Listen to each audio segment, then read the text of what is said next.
오늘 우리에게 주신 하나님 말씀 요한복음 말씀을 찾습니다. 요한복음 20장 1절로 18절까지의 말씀입니다.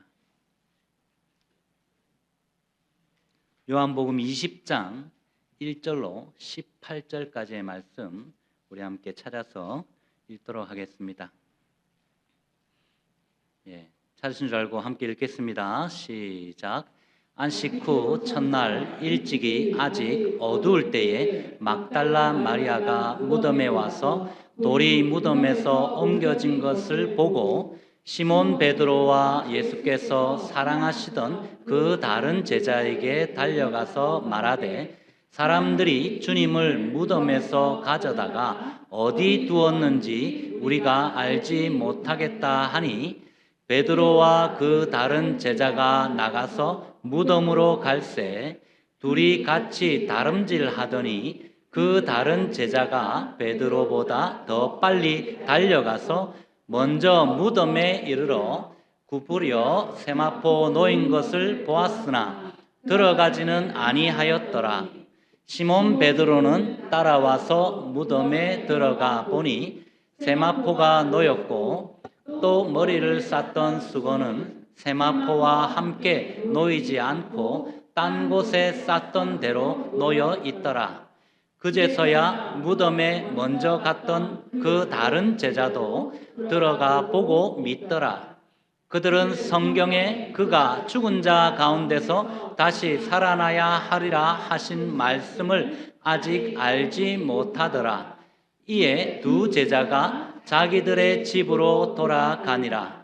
마리아는 무덤 밖에 서서 울고 있더니 울면서 구부려 무덤 안을 들여다보니 흰옷 입은 두 천사가 예수의 시체 뉘었던 곳에 하나는 머리편에 하나는 발편에 앉았더라. 천사들이 이르되 여자여 어찌하여 우느냐 이르되 사람들이 내 주님을 옮겨다가 어디 두었는지 내가 알지 못함이니이다. 이 말을 하고 뒤로 돌이켜 예수께서 서 계신 것을 보았으나 예수이신 줄을 알지 못하더라. 예수께서 이르시되 여자여 어찌하여 우느냐 누구를 찾느냐 하시니 마리아는 그가 동산지기인 줄 알고 이르되 주여 당신이 옮겼거든 어디 두었는지 내게 이루소서. 그리하면 내가 가져가리이다. 예수께서 마리아야 하시거늘 마리아가 돌이켜 히브리 말로 라보니 하니 이는 선생님이라 말이라. 예수께서 이르시되 나를 붙들지 말라. 내가 아직 아버지께로 올라가지 아니하였노라. 너는 내 형제들에게 가서 이르되 내가 아버지 곧 너희 아버지 내 하나님 곧 너희 하나님께로 올라간다 하라 하시니 막달라 마리아가 가서 제자들에게 내가 주를 보았다 하고 또 주께서 자기에게 이렇게 말씀하셨다 하니라. 아멘. 할렐루야. 해피 이스터 여러분. 해피 이스터. 사망 권세를 이기시고 다시 사신 우리 주님의 부활을 축하합니다. 이 시간 우리 한번 우리 옆에 소중한 분들에게 한번 환영하면서 또 격려하면 좋겠습니다. 이렇게 한번 인사하실까요? 성도님의 인생에도 봄이 왔습니다.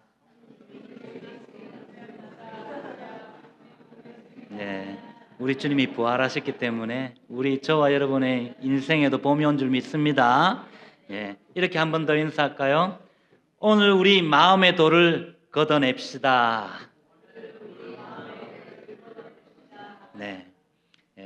예수님이 부활하셨으므로 그 빈 무덤이 있는 것처럼 돌을 옮기신 것처럼 저와 여러분들의 심령 속에 있는 답답한 마음들 이 자리에 어떤 마음으로 왔든지 그 돌이 다 굴러갈 수 있기를 주님의 이름으로 축원드립니다. 여러분 이곳 4월이 정말 아름답지 않습니까? 지난 3월 말부터 거의 한 2주 전부터 꽃들이 조금씩 피기 시작하더니 급기야 지난주에는 저도 깜짝 놀랐습니다. 저희 뒷마당이 작지만 거기에 나무가 빼짝 말른 작은 나무였거든요. 그런데 옷을 하루아침에 쫙 갈아입더니 어제 봤더니 그냥 꽃은 아니고 이파리들이 쫙 피면서 꽃이 한두 개 딱 피는데 너무 예쁜 거예요. 여러분 우리 주변을 보면 온 천지가 빨주노초 파남보 이제 꽃들이 쫙 피기 시작하지 않습니까? 그 꽃들만 보면 어때요? 마음이 좀 행복해지잖아요. 특히 저는 우리 교회 올 때마다 참 감사한 게 우리 저기 어린이 놀이터 앞에 조금 심어놓은 그 해피이스터 그 간판과 함께 표지판과 함께 예 감사합니다. 표지판과 함께 심어놓은 꽃들이 하나씩 필 때마다 너무 감사한데 어느 날 갑자기 다 펴버리더라고요. 참 저와 여러분의 심령에 정말 그늘진 모든 것들이 정말 부활절을 맞아서 이렇게 밝게 핀 꽃과 같이 저와 여러분 심령이 활짝 펴지는 은혜가 있기를 주님의 이름으로 축원드립니다. 여러분 그뿐입니까? 이 아름다운 계절에 지금 이 근처에서 좋은 일이 또 있죠. 특히 이번 주는 골프 좋아하시는 분들 다 아시죠? 이웃 조지아 어거스타에서 전 세계가 주목하는 이 마스터즈 골프 대회가 열린다고 해요. 예, 골프 관심 없는 분들은 뭐 관심 없겠지만 골프 좋아하는 분들은 굉장히 기다리던 겁니다. 그래서 목요일 날이래요. 기억하시고 네, 가시면 좋겠습니다. 아무튼 이런 어떤 행사들이 계속 축제들이 열린다는 광고도 나오고 이러던데 그런 봄에 좀 특별한 계절을 우리가 지금 맞고 있습니다. 그런데 이 아름다운 계절에 정말 참 안타까운 것은 아직도 우크라이나와 또 러시아의 전쟁이 3년을 지금 계속 넘어가면서 전쟁 중에 있고 또 우리 미국과 이스라엘과 또 이란의 전쟁이 계속 더 격화되어가는 과정 가운데 주님이 부활하시는데 오늘 이 부활의 소식이 그들의 심령 속에도 들려져서 정말 화창한 이 봄이 오듯이 전 세계에 화창한 봄이 올 수 있기를 주님의 이름으로 다시 한 번 더 축원드립니다. 여러분 이 전쟁뿐만 아니고 매일 아침 되면 우리는 전쟁을 치르고 있잖아요. 특히 남편분들, 아내분들 함께 이렇게 전쟁을 매일 아침 치르는 게 있어요. 제가 봤더니 부부 사이에 가장 흔한 대화 1위가 무엇인지 아십니까, 여러분? 부부 사이에 가장 흔한 대화 1위. Honey, have you seen my kid? Honey, have you seen my 이러면서 계속 뭘 봤냐 하면서 와이프한테 계속 묻는 거예요. 내 차 열쇠 봤어? 내 지갑 봤어? 뭐 내 안경 봤어? 이러면서 계속 아침만 되면 막 그냥 특히 주일 아침 교회 올 때 그럴 거예요. 그러면 아내분들이 어떻게 합니까? 냉장고 위에 있는 거 찾든지 아니면 소파 중간에 낑겨 있는 거 찾아 빼내가지고 다 갖다 대면서 뭐라고 이야기합니까? 여기 봤더니 It will right in front of your eyes. 그러니까 당신 눈앞에 바로 있잖아. 좀 찾아 이러면서 막 그냥 야 손발이 없냐 이러면서 막 찾으라 그러잖아요. 예, 이것이 일이라고 한답니다. 매일 아침 일어나는 전쟁. 사실 이건 과학적 근거도 있어요, 여러분. 남성은 넓게 보는 눈, 이 시야, 스캐닝하는 능력이 많이 발달되어 있는 반면에 우리 여성들은요 귀신같이 찾아내는 디테일에 강합니다. 그래서 남편들은 눈앞에 두고도 못 찾지만 아내분들은 그건 말만 하면 그냥 저기 있잖아 하고 나오는 거예요. 그래서 미워할 필요가 없어요. 하나님께서 짝지었잖아요. 남자와 여자로 하나 되게 하신 이유가 거기 있는 것입니다. 그런데 여러분 가끔 인생이 이렇게 열쇠 찾기 같은 인생이 많습니다. 그리고 또 하나 우리 SC 봄에 그 어떤 특별히 불청객이 하나 있더라고요. 제가 사우스캐롤라이나를 아직 잘 모르기 때문에 어제 설교를 준비하면서 좀 인터넷 서치를 좀 해봤더니 야 지금 제가 전혀 몰랐던 두려운 일이 하나 있더라고요. 이 주변에 솔나무들이 많잖아요. 소나무들이. 이 1년 이상 안 살아본 분들은 전혀 경험을 못했기 때문에 모른다고 하는데 그 인터넷 사이트에서 그런 이야기를 하더라고요. 노란 공포, 노란 공포, 송악가루 공포를 한번 겪어보라 하면서 이런 글이 있더라고요. 어느 날 아침에 당신이 자고 일어나면 차 위에 누군가 노란 페인트를 막 뿌려놔가지고 화가 날 때가 있을 것이라고. 그러면서 기분 나쁘게 해가지고 저 세차장에 가서 차를 깨끗이 닦고 왔는데 1시간도 되지 않아서 노란 페인트를 누가 또 갖다 뿌렸다고. 이런 글을 보면서 제가 야 정말 이게 우리 지역의 아름답지만 또 흉한 어떤 그런 단점이기도 하구나 하는 생각을 해봤습니다. 여러분 그런데 더 신경 쓰인 게 한 가지 더 있었어요. 저는 아니에요. 그러나 꽃가루 알러지 있는 분들 이 봄만 되면 두렵잖아요. 예, 정말 이 꽃가루나 이 송화가루가 그 눈이 들어가든지 코에 들어가든지 입에 들어가면 어떻게 돼요? 예, 눈은 가렵고 콧물은 나면서 밖은 너무나 아름다운데 내 몸은 어때요? 그냥 지옥이잖아요. 풍경은 정말 아름다운 봄인데 내 몸의 현실은 전쟁터와 같다는 거예요. 우리 인생이 딱 그런 것 같아요, 여러분.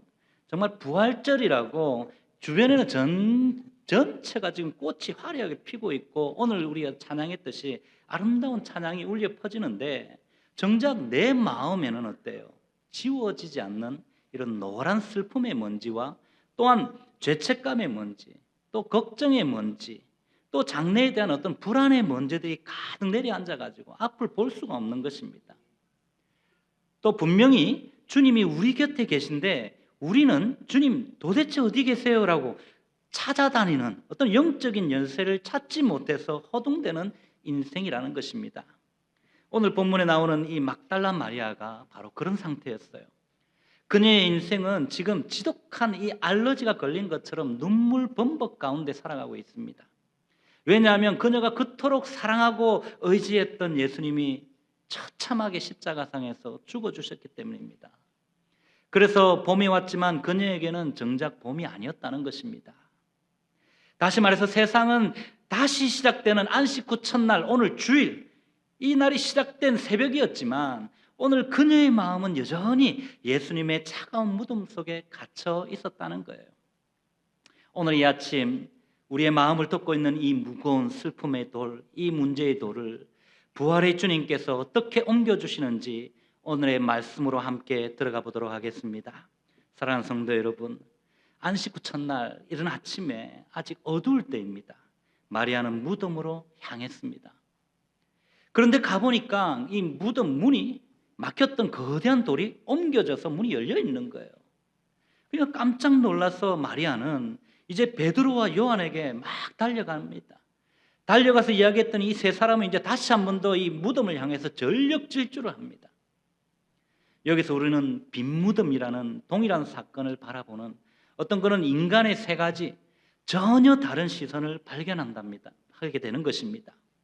성경 원어는 이 차이를 정확하게 우리에게 기가 막히게 설명해줘요. 먼저 5절에 보시면 젊은 요한이 먼저 도착합니다. 그리고 어떻게 해요? 무덤 안에 들어가지 않아요. 그는 몸을 구부려서 들어가지 않고 무덤 밖에서 그냥 살펴봅니다. 이때 사용된 단어가 블레포라는 단어입니다. 이것은 그냥 시각적인 어떤 정보, 즉 물리적으로 보이는 것을 말하는 단어예요. 저기 무덤이 비었네? 왜 비었지? 세마포가 저기 있네? 아무도 없네? 하고 단순히 인지하는 것입니다. 이어서 도착한 베드로는 어떻게 합니까? 그의 성격이 다혈질이잖아요.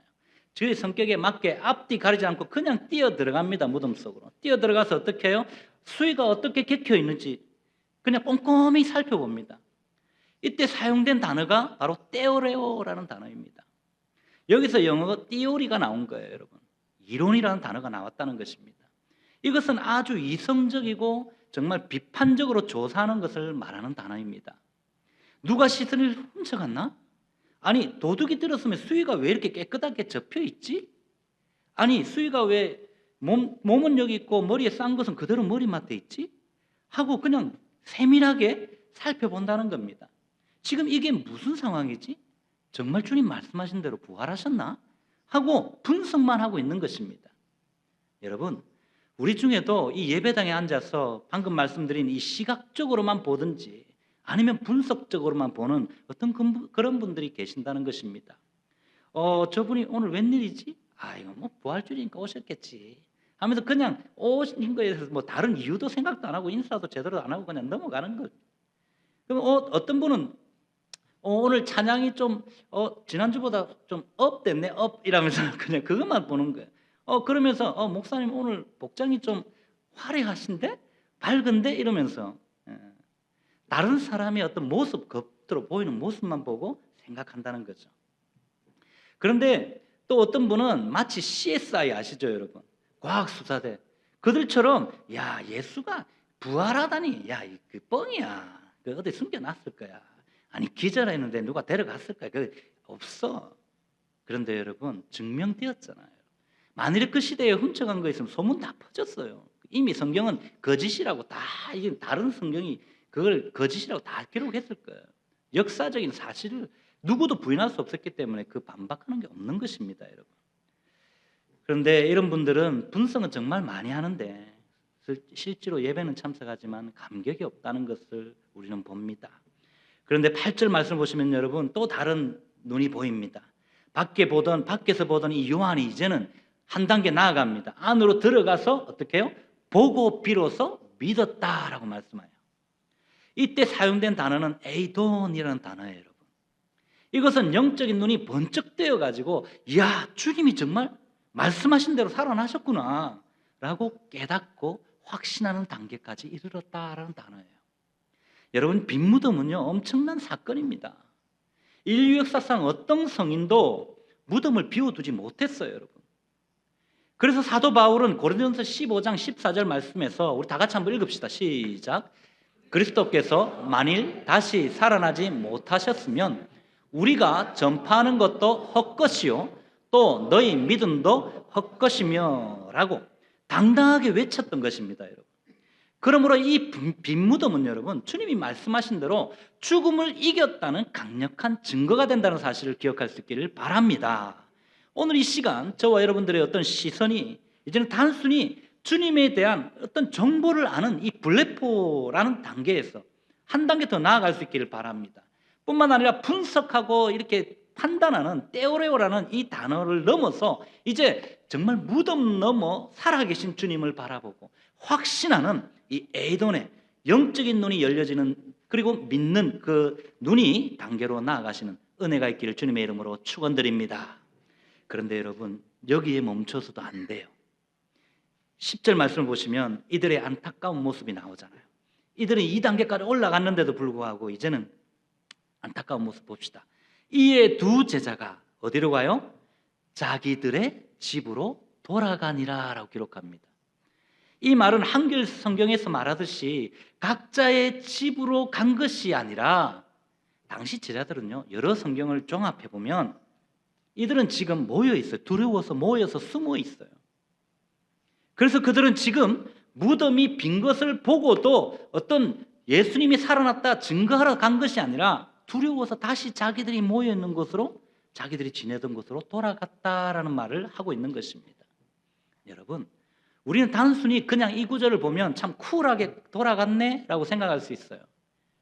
하지만 원어적 의미는 훨씬 정말 뼈아픕니다, 여러분. 여기서 자기들의 집이란 이 단어는 여러분 직역하면 이래요. 그들 자신에게로라고 직역할 수 있습니다.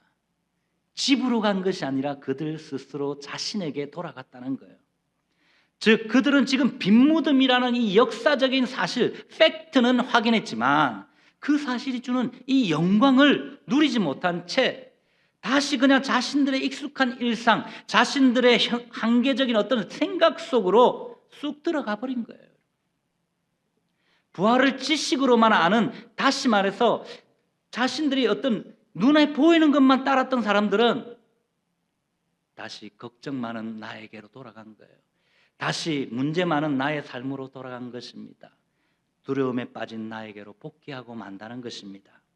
그런데 여러분, 이들은 이미 8절에서 영적인 눈이 뜨여서 믿음으로 부활의 현장을 확인했는데 왜 다시 자기들의 익숙한 일상으로 돌아갔을까요? 우리는 생각해 봐야 합니다. 왜 걱정과 두려움에 다시 자신을 가두어 버렸을까 하는 것입니다, 여러분. 좀 이상하지 않습니까? 그런데 이유는 의외로 간단해요, 여러분. 오늘 본문의 저자 요한은 8절에서 빈 무덤을 보고 무언가 분명히 일어났다, 어떤 사건이 일어났다는 사실을 분명히 믿었어요. 그러나 9절에서 뭐라고 이야기합니까? 곧바로 그들은 아직 성경을 알지 못했다라고 지금 요한은 기록한다는 것입니다. 요한도 이때 눈으로 보았던 사람이거든요. 자기가 본 것을 지금 이야기하는데 성경을 그때는 깨닫지 못했다라는 거예요. 우리 다 함께 한번 다시 이 9절 말씀을 읽어봅시다. 9절 한번 올려주십시오. 다 같이 읽겠습니다. 시작. 그들은 성경에 그가 죽은 자 가운데서 다시 살아나야 하리라 하신 말씀을 아직 알지 못하더라. 아멘. 여기서 여러분 알지 못한다 이 단어는 여러분 안다라는 이 단어는 단순한 정보나 어떤 지식 그것을 아는 것으로 끝나는 것이 아닙니다. 성경이 오래전에 예언했던 이 하나님의 말씀은 예수께서 반드시 살아나셔야 한다라는 어떤 그런 약속으로 하나님의 구속 계획을 깊이 이해해야 한다라는, 우리의 마음으로 깨닫고 받아들여야 한다라는 의미를 가지고 있어요. 다시 말하면 제자들은 지금 부활은 어떤 그 사실로는 믿지만 그 사실이 성경 전체에서 어떤 의미를 가지는지, 또 그리고 왜 예수님이 반드시 살아나셔야 내게도 유익이 있는지에 대해서는 전혀 아직 연결하지 못하고 이해하지 못한 상태였다는 것입니다. 그래서 10절 말씀에서 제자들이 집으로 돌아가는 모습이 나온 것입니다. 이것은 이들이 믿음이 없어서가 아니라 믿음이 아직 성경적인 확신의 단계까지 자라가지 못했기 때문이라는 거예요. 부활의 흔적은 눈으로 보아서 알지만 그 사실이 성경과 어떻게 연결되었는지, 또 하나님의 구원 계획이 그 계획 속에서 나는 어떤 의미가 있는지 아직 마음에 이르지 않았기 때문에 그들은 앞으로 나아가지 못하고 다시 익숙한 자리, 자신이 원래 있던 자리로 돌아갈 수밖에 없었던 것입니다. 마찬가지로 우리가 나름대로 말씀도 읽고 기도도 하고 영적 생활을 잘 하니까 스스로는 그렇게 생각할 수 있습니다. 나는 정말 신앙을 그래도 신앙생활 잘하고 있어. 그렇지만 말씀에 대한 어떤 깊이와 올바른 이해가 없으면 여러분, 작은 파도에도 모래 위에 지은 성과 같이 쉽게 무너질 수밖에 없다는 것입니다. 오늘 제자들이 그것을 그랬으니까요. 바로 여기에 우리가 성경을 배우고 훈련하고 확신한 일에 거해야 될 이유가 있는 것입니다, 여러분. 예를 들면 이런 겁니다. 어떤 사람이 의사에게 당신은 완치되었습니다라는 이런 치유의 판명을 받았어요. 그런데 이 환자는 그 말을 듣고 완치되었다는 마음이 어때요? 기쁘잖아요. 그 믿음이 생기면서 기뻐서 이제 너무 감사합니다, 인사하고 삶으로 돌아왔어요. 하지만 이 사람이 정작 삶으로 돌아왔을 때 그 삶대로 살지 않으면 어떤 내용이에요? 살지 않는다면 다시 돌아갈 수밖에 없는 거예요. 병이 다시 걸릴 수밖에 없다는 겁니다. 의사가 설명하는 어떤 전문적인 지식이나 이런 의학적 원리를 깨달은 게 아니고 그냥 나았다 하니까 나 이제 내 마음대로 살아도 되나 봐 하고 간 거예요. 또 내가 왜 완치되었는지, 앞으로 어떻게 내가 살아가야 하는지에 대한 삶의 적용이 연결이 되지 않았다는 겁니다. 그래서 이 과거로 돌아가는 게 더 쉬우니까, 그냥 먹고 싶은 거 먹고 하던 대로 하는 게 더 편하니까 그대로 해버리면 다시 그 사람은 환자라는 이름을 갖게 되는 것입니다. 급기야는 더 위험해서 죽음을 맞이하게 될 것입니다. 그러니 결국 다시 원래의 상태로 돌아가지 않으려면 어떻게 해야 되겠어요, 여러분? 그냥 눈으로 본 거로 끝나도 안 되고 한 단계 넘어가서 믿는 단계에 넘어갔지만 거기서도 만족해서 안 된다는 것입니다. 이 단계를 넘어가야 되는 거예요, 여러분. 이렇게 제자들도 지금 부활했다는 사실은 믿었지만 정말 부활의 참된 성경적인 의미는 아직 붙잡지 못했기 때문에 다시 익숙한 일상으로 돌아갔다는 것을 기억할 수 있기를 바랍니다. 하지만 지금 마리아는 달랐어요. 오늘 11절 말씀해 보십시오. 마리아는 무덤 밖에 서서 울고 있었습니다. 여러분, 지금 그녀는 왜 다른 제자들처럼 자기 집으로, 자기 곳으로 돌아가지 않았을까요? 여러분, 이 성경 읽으면서 그냥 그랬나 보다 하고 그냥 넘어가십니까? 우리는 의문을 자꾸 가져야 돼요. 성경에 대해서 질문을 던지면서 답을 얻어야 됩니다. 그녀에게 지금 예수님은요, 단순히 지식적으로 아는 착하고 선한 분이 아니었다는 것을 그녀는 이미 알고 있었기 때문입니다. 신약 성경 누가복음 8장 2절 말씀을 보시면 마리아에 대해서 이렇게 이야기합니다. 나오죠. 7 귀신이 나간 자 막달라 마리아인 마리아라고 이야기합니다. 여러분, 당시의 유대 사회에서 7 귀신이 들렸다라고 하면 어떤 의미일까요, 여러분? 그 당시에 귀신만 하나만 들려도 그런데 이 7 귀신이 들렸다, 완전한 사회적 사형 선고입니다, 여러분. 정신적으로나 영적으로나 육체적으로 완전히 파괴되어서 동네 사람들에게 손가락질 받는 저 X 니은 뭐 X 이렇게 손가락질 받고 가족들에게조차도 버림받았던, 그래서 짐승처럼 밖에서 살 수밖에 없었던 그런 여인이었어요. 그런 그녀를 사람 대접해 주시면서 그 깊은 어둠에서 건져내 주신 분이 바로 오늘 예수님이셨거든요. 그러니 주님이 사라졌다는 것은 그녀에게 있어서 다시 그 7 귀신의 지옥으로 돌아가라는 것과 같았던 거예요. 그녀에게 예수님은 생명 그 자체였기 때문입니다. 그런 주님이 사라졌으니 세상이 무너진 것 같았겠죠. 그래서 그녀는 무덤을 떠날 수가 없었던 겁니다. 이렇게 두려움의 고통 속에 있던 그녀에게 부활하신 주님이 나타나서 묻죠. 뭐라고 묻습니까, 여러분? 15절에 여자여 어찌하여 우느냐? 누구를 찾느냐? 라고 물으세요. 여러분, 우리 주님이 지금 그녀가 울고 있는 이유를 몰라서 물으셨겠어요? 아닙니다. 이것은 그녀의 슬픔을 지금 주님이 어루만져 주시면서 정말 자비로운 당신의 치유의 손길로 만져주시는 거예요. 여러분, 우리는 어떻습니까? 가끔 남편분들이, 아내들이 정말 화가 나가지고 울든지 아니면 슬퍼서 울고 있으면 뭐라고 합니까? 왜 울어? 아니 답답해 죽겠네. 내가 뭐 잘못했어? 얼른 이야기해봐. 뭐가 잘못했는데? 뭐가 문제인데? 하고 묻죠. 이건 여러분 질문이 아니에요. 이건 뭐요? 신문입니다. 신문. 제가 그래요. 제가. 여러분이 아니라 제가 그래요. 부끄럽습니다. 그런데 여러분, 우리는 슬퍼하며 사람들에게 어떻게 해요? 또 슬퍼하고 있는 사람들에게 야, 왜 울어? 주님 부활하셨다잖아. 왜 그래? 믿음이 없어. 믿음이. 야, 집사라며. 야, 장로라며. 아이, 권사라면서 그 정도밖에 안 돼? 라고 우리는 핀잔 주잖아요.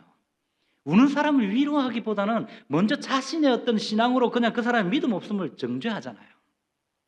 그런데 우리 주님은 달랐다는 겁니다. 마리아야, 내 슬픔의 뿌리가 무엇이냐? 내가 찾는 분이 정말 죽은 시신이니? 아니면 지금 네 앞에 있는 살아있는 나니라고 지금 묻고 계실 거예요, 여러분.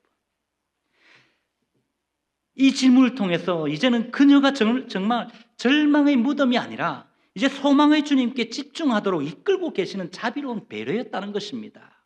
사랑하는 성도 여러분, 여러분은 오늘 무엇 때문에 울고 계십니까? 무엇 때문에 답답해 하십니까? 자녀와 학업의 문제입니까? 아니면 비즈니스의 문제입니까? 아니면 여러분 남에게 말하지 못하는 어떤 건강의 문제입니까? 또는 어떤 사람과의 관계가 힘들어서 울고 계십니까? 주님은 오늘 여러분에게 동일하게 말씀하십니다. 네가 지금 누구를 찾고 있느냐? 해결사를 찾고 있니? 아니면 죽음을 이긴 생명의 주를 찾고 있니? 이 음성을 들을 수 있기를 바랍니다.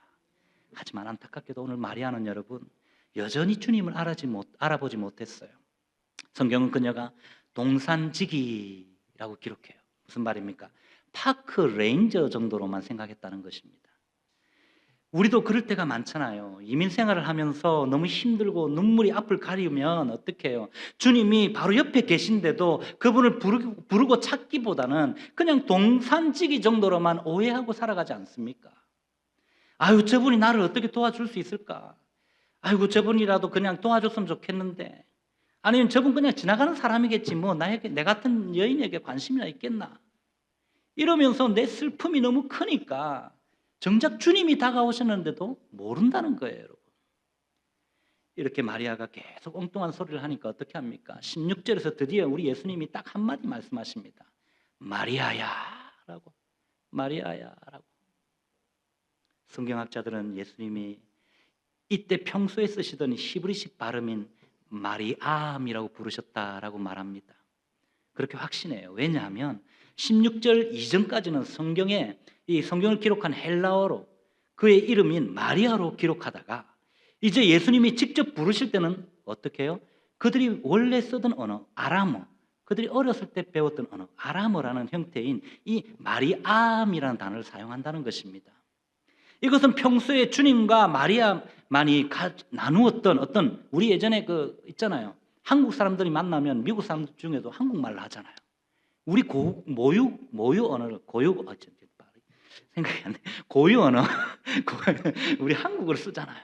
마찬가지 지금 평소에 헬라어를 쓰기보다는 이제 예수님과 마리아의 사이는 그만큼 가까웠다는 거예요. 그러면서 마치 우리 부모님들이 자녀의 이름을 부를 때에 그 음성 속에 모든 사랑을 담아서 이렇게 불러주는 그 사랑에 담긴 말, 마리아 누구누구야 라고 안아주는 그런 언어. 짧은 이 부름 속에서 여러분 나는 너를 안다. 과거의 너의 아픔도 알고 과거의 너의 어려움들 내가 다 알아. 그리고 네가 나와 어떤 관계였는지 다 알아. 그 모든 것을 다 알지만 나는 이제 살아났어. 내가 다시 살아났기 때문에 너는 걱정할 필요가 없어라는 이 모든 메시지가 담기신 거예요. 여러분. 그 떨리는 음성을 듣는 순간 마리아의 모든 어두움이 순식간에 증발해버리는 겁니다. 이것은 곧 요한복음 10장 3절 말씀에서 약속하신 그가 자기 양의 이름을 각각 불러 인도하여 내느니라 라는 말씀의 성취인 것입니다. 여러분, 마치 우리 모두는 한국인으로서 한국의 이름이 있잖아요. 그런데 오래되신 분들일수록 자신의 이름을 잊혀가고 있죠. 왜? 미국에 살다 보니까 미국 이름을, 미국 남편들이 특히 자신의 이름을 계속 미국 이름으로 불러준다든지, 아니면 직장 생활을 하면서 계속 이 한국 이름이 아닌 미국 이름을 듣다 보면 어때요? 자신의 이름을 잊어버립니다. 잊어버리게 된다는 거죠. 그런데 한국에 있는 친지나 또 친구들이 어느 날 왔어요. 그런데 오랫동안 떨어졌어. 한 20년 넘었어. 아니 10년만 넘어도 굉장히 오랜 시간이 흘렀잖아요. 그런데 그분들이 내 이름, 옛날에 내 이름을 불러주면서 일곤아 옛날에 있잖아 이러면서 그 이야기를 하면 옛날 이야기 소록소록 막 새어나면서 이 뭐예요? 무장해제 탁 되면서 그냥 내가 그 친구야. 내가 어릴 때 놀았던 그 친구가 그때로 돌아가잖아요. 여러분. 지금 마리아도 역시 마찬가지. 지금 상황이 그런 상황이라는 거예요. 이제야 마리아는 뭐라고 이야기합니까? 라보니라고 외칩니다. 여러분. 이것이 역시 아람어로 쓰였어요. 여러분.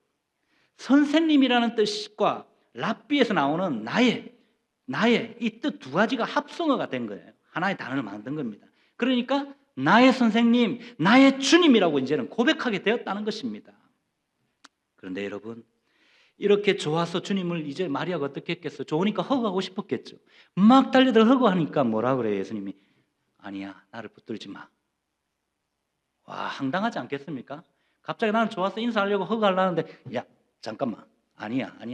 지금 아니지. 이러면 어때요? 마음 상하잖아요. 기분 나쁘잖아요. 아, 지가 뭔데? 이러면서 속 상해. 그 다음부터 우리 어때요? 인간은 딱 등을 돌려버리죠. 우리 중에도 있나? 모르겠네요. 아무튼 있으면 안 돼요. 어떤 이런 상황입니다. 그래서 헬라어 원어를 보면 이 상황은 사실은 그런 뜻이 아니라는 것을 말씀하고 있어요. 지금 헬라어 원어를 제가 말씀드리면 메무합투라는 단어를 써요. 이 말은 무슨 뜻이냐면 주님이 지금 무정하게 야, 나 만지지 마, 만지면 안 돼. 아니야, 지금 아니야. 이게 아니라 과거의 인간적인 어떤 관계에 매달려서 나를 붙들고 늘어지지 말라는 말이에요. 이미 주님은 만져졌어요. 그런데 야, 과거의 내가 아니야. 과거의 너도 아니야. 이제는 우리는 달라졌어라는 거예요, 여러분. 이제 주님은 온 우주의 주권자로 승천하실 것이기 때문에 마리아에게 이제 나는 아버지께 승천해 갈 것이지만 나와 내 아버지의 영, 성령이 다시 너희와 함께 영원히 거할 거야 라고 지금 말씀하고 있는 것입니다. 그러니 너는 나를 너만의 주님으로 붙들어 주지 말고 이제는 가서 하나님의 독생자 예수 그분이 인류의 죄를 대신 짊어지시고 대속의 죽음을 죽으신 이후에 사흘 만에 성경의 약속대로 살아났다라는 것을 증거하라고, 그리고 또한 그 증거를 믿는 자는 구원받는다라는 이 하나님의 약속의 말씀을, 이 기쁜 소식을 전하라는 사명을 좀 주고 계시는 것입니다. 사랑하는 성도 여러분, 여러분은 요즘 어떤 이름으로 살고 계십니까? 어떤 이름의 소식들을 많이 듣고 계십니까? 우리가 제일 많이 듣는 것은 아마 아까도 말씀드렸지만 전쟁의 소문일 것입니다. 또한 여러분의 시장 가서 듣는 소리는 무엇입니까? 코스코나 샘스나 퍼블릭스 같은 데 가면 그 치솟는 물가로 인해서 한숨 짓는 소리, 아, 누구 욕하는 소리, 그죠? 누구 이름 하는 소리. 아니면 주유소 가서 치솟는 그 주유 기름값 보면서 자신의 어떤 한숨 섞인 소리, 그리고 누군가를 불평하는 소리 듣잖아요.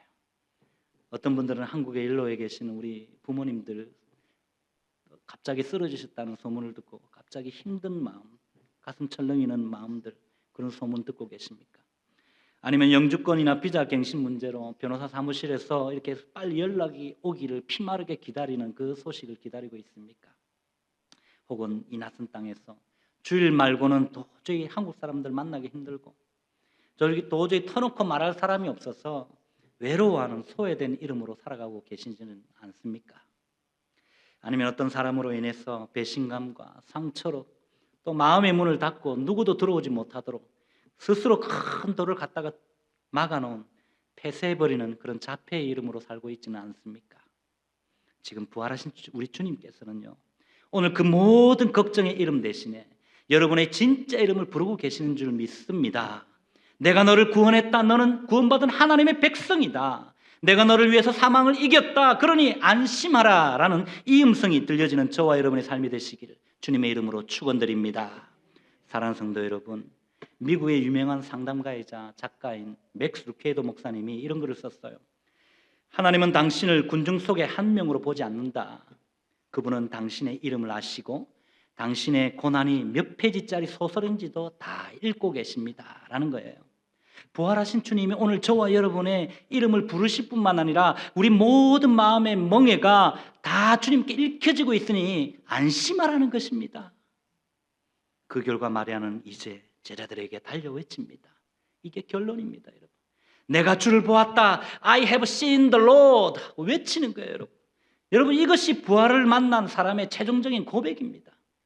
부활은 이론이 아니에요. 부활은 그냥 눈으로 보는 것뿐만 아니라 이제 한 단계 더 나아가는 볼무로, 몸으로 보는 거예요, 여러분. 삶으로 보는 거예요, 여러분. 질병의 고난 속에서도 소망을 주시는 주님을 바라보는 것입니다.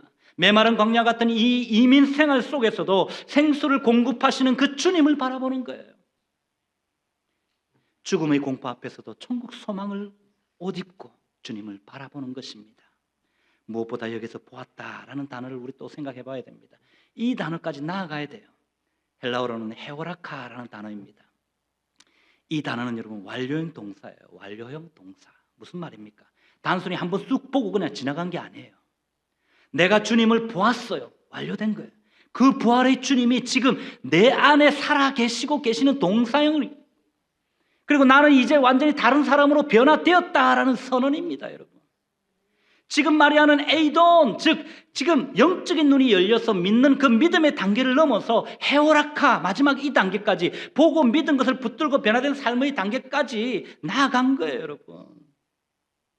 그렇습니다, 여러분. 이렇게 부활을 보고 경험한 사람들은요, 삶의 태도가 바뀌는 것입니다. 더 이상 이제 마리아에게 무덤이 어땠습니까? 죽음의 장소가 아니었잖아요. 하나님의 영광이 시작된 장소가 된 것처럼 오늘 성도된 저와 여러분의 삶의 현장이 이제 하나님의 영광을 드러내는 장소가 된다는 것입니다. 어떻게 해요?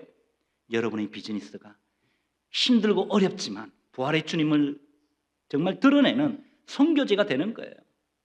남모를 질병의 고통이 주님의 위로를 깊이 경험하는 지성소가 되는 줄 믿습니다.